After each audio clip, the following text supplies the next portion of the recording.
Innal hamdalillah nahmaduhu wa nasta'inuhu wa nastaghfiruh wa na'udzu billahi min shururi anfusina wa min sayyiati a'malina may yahdihillahu fala mudilla lahu wa may yudlil fala hadiya lahu asyhadu an la ilaha illallah wahdahu la syarika lahu wa asyhadu anna Muhammadan 'abduhu wa rasuluhu alladzi la nabiyya ba'dahu.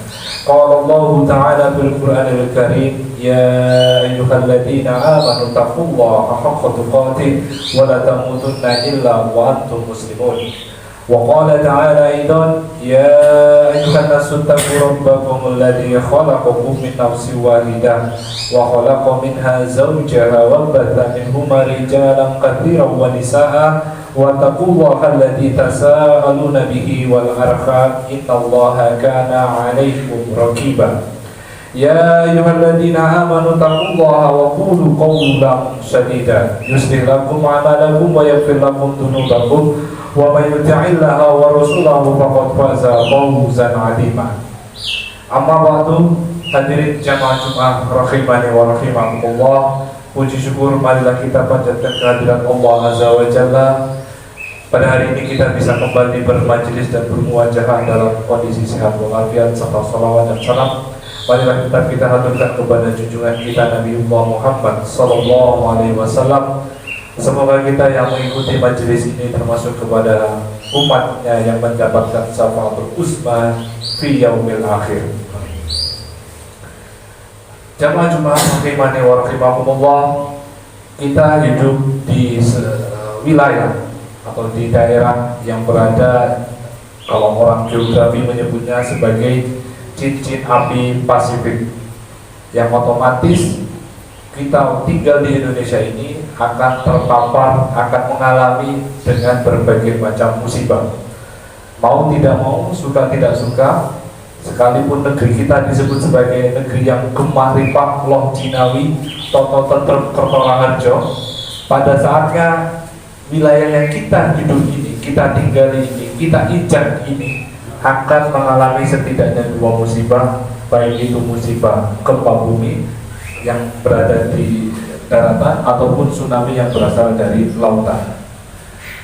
Kita tinggal di wilayah cincin api Pasifik yang otomatis negeri kita ini berjejer gunung berapi dari ujung Pulau Aceh, Pulau Sumatera sampai ke deretan Pulau Jawa, kemudian sampai ke Bali, Nusa Tenggara, kemudian ke Maluku, sampai ke Sulawesi bagian utara, memutar sampai kembali ke wilayah Amerika, benua Amerika. Kemudian kalau itu di daratnya, di lautnya, di bawah laut Indonesia, di bawah pulau-pulau Indonesia ada setidaknya ada tiga lempeng tektonik, yaitu lempeng Eurasia, lempeng Indo-Australia, dan lempeng Pasifik. Yang mana konsekuensi terburuknya kita setidaknya akan mengalami seperti Khotib sampaikan tadi, baik itu gempa bumi yang diakibatkan oleh pergeseran lempeng tektonik ataupun musibah tsunami yang berasal dari lautan. Pada kesempatan khutbah yang singkat ini, Khotib akan menyampaikan salah satu musibah, salah satu bencana alam yang pasti akan kita alami di yaumil akhir nanti. Namun bencana ini tidak diakibatkan karena meletusnya gunung berapi ataupun erupsi gunung api yang lainnya. Bencana ini atau gempa bumi ini akan terjadi di akhir zaman nanti, yang kita tidak akan bisa memprediksi seberapa besar guncangan itu, berapa skala Richternya, berapa magnitudonya, berapa korban jiwanya, kita tidak akan mengetahuinya. Karena jamaah Jumat yang dimuliakan Allah, ketika kita hidup di dunia, kita setidaknya, atau kita hitung-hitungan di tahun 2023, satu tahun sebelum ini, Indonesia mengalami kurang lebih 10.000 gempa tektonik. Nah, nanti di akhir zaman, bangsa Indonesia, bukan bangsa Indonesia saja, seluruh rakyat atau seluruh makhluk di bumi ini oleh Allah Azza wa Jalla akan dialami, akan ditimpakan dengan sebuah bencana, yaitu goncangan yang dahsyat. Hal ini jamaah Jumat yang Allah bisa panjenengan saksikan dan panjenengan baca di surat Al-Zalzalah dari ayat 1 dan seterusnya. Surat Al-Zalzalah ini kalau kita tafsirkan secara singkat dalam kesempatan khutbah yang singkat ini, di ayat yang pertama Allah Azza wa Jalla berfirman, A'udzubillahi minasyaitonirrajim, idza zulzilatil ardu zilzalaha, ketika bumi bergoncang dengan goncangan yang dahsyat. Para mufasir bersepakat, ketika bumi akan mengalami goncangan yang dahsyat, inilah salah satu tanda yang akan memulai atau kita akan memasukinya dengan tanda-tanda akhir zaman. Para mufasir tidak bisa menyebutkan berapa besarnya skala Richternya, magnitudonya gempa yang akan terjadi di akhir zaman nanti. Namun Allah Azza wa Jalla memberikan pertanda nanti ketika yaumus sa'ah, ketika hari kiamat itu tiba, seberapa besar sih goncangan yang akan kita alami, gempa yang akan kita alami.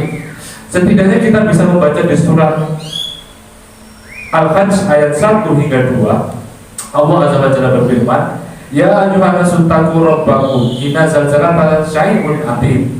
Wahai manusia, bertakwalah kepada Tuhan kalian. Sesungguhnya di akhir zaman nanti akan terjadi goncangan yang begitu besar, yang begitu dahsyat. Gempa bumi yang tidak bisa kita prediksi berapa skala Richternya, berapa magnitudonya. Namun ciri-cirinya kita bisa saksikan di ayat yang kedua, yauma tarawnaha tadhalu kullu murdi'atin amma arda'at tadau kullu dzatin hamlin hamlaha wa tarannasu sukara wa mahum bisukara. Tandanya nanti di akhir zaman ketika bumi bergoncang dengan goncangan yang dahsyat, perempuan-perempuan yang menyusui anaknya, mereka akan lalai terhadap anak yang disusuinya. Jadi di akhir zaman nanti, jangan cuma yang Allah, para ibu-ibu yang punya bayi kecil, ketika bumi bergoncang di akhir zaman, mereka tidak peduli lagi dengan anak-anak mereka. Bodoh amat, mereka tinggalkan anak-anak yang mereka susui, lebih baik nyawamu selamat daripada saya menjadi korban. Kurang lebih tafsir semacam itu. Kemudian ciri yang kedua atau tanda yang kedua adalah setiap perempuan yang hamil akan keguguran kandungannya. Jadi perempuan di akhir zaman yang mengalami musibah ini nanti, tanda-tanda akhir zaman ini nanti, bumi bergoncang dengan goncangan yang dahsyat, mereka akan keguguran kandungannya. Dan yang ketiga adalah manusia akan terlihat seperti mampu padahal mereka tidak mampu. Maksudnya apa?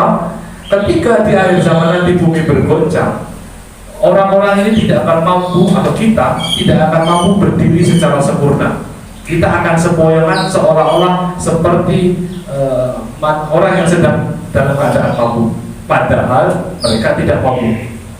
Kemudian pertanda berikutnya adalah selain pada manusianya, pada alamnya, wa idzal biharu fujirat, dan lautan dijadikan meluap, mau itu Samudra Hindia, mau itu Laut Kaspia. Ketika akhir zaman nanti mereka atau danau-danau, laut-laut, waduk-waduk akan bertumpah menjadi satu, seolah-olah seperti gelas yang diisi dengan air yang penuh kemudian diguncang dengan goncangan dahsyat.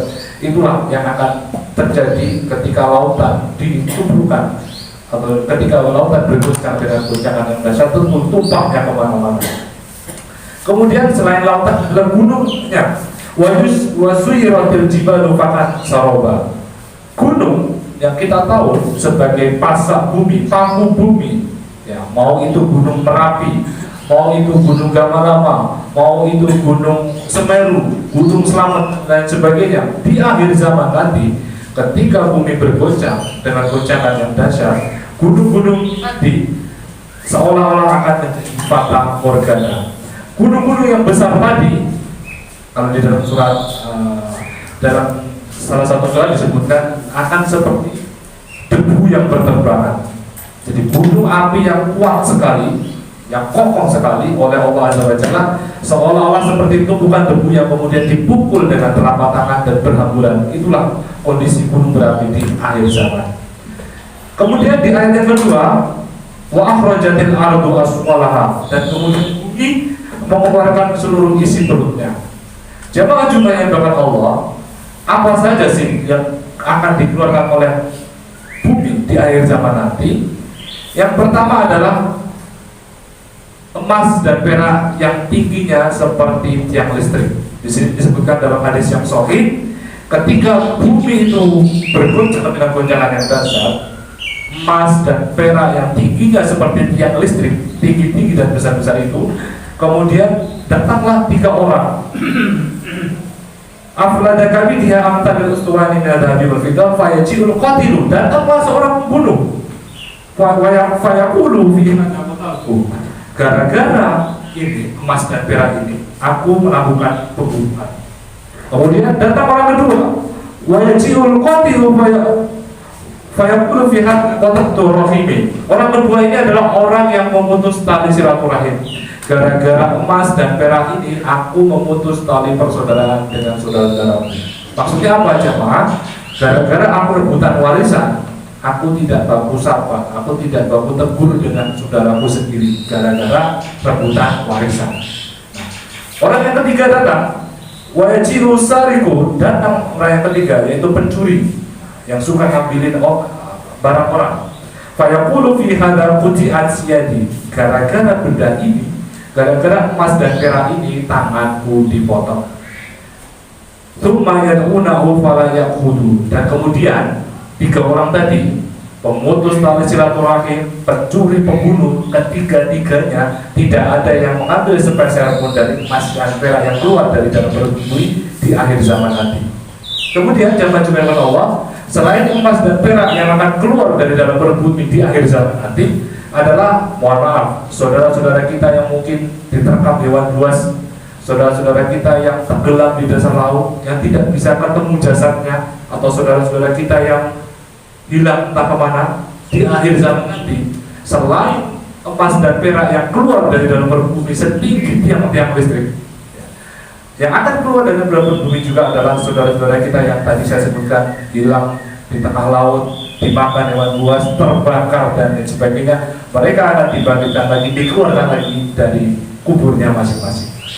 Kemudian sebagai penutup di ayat yang ketiga,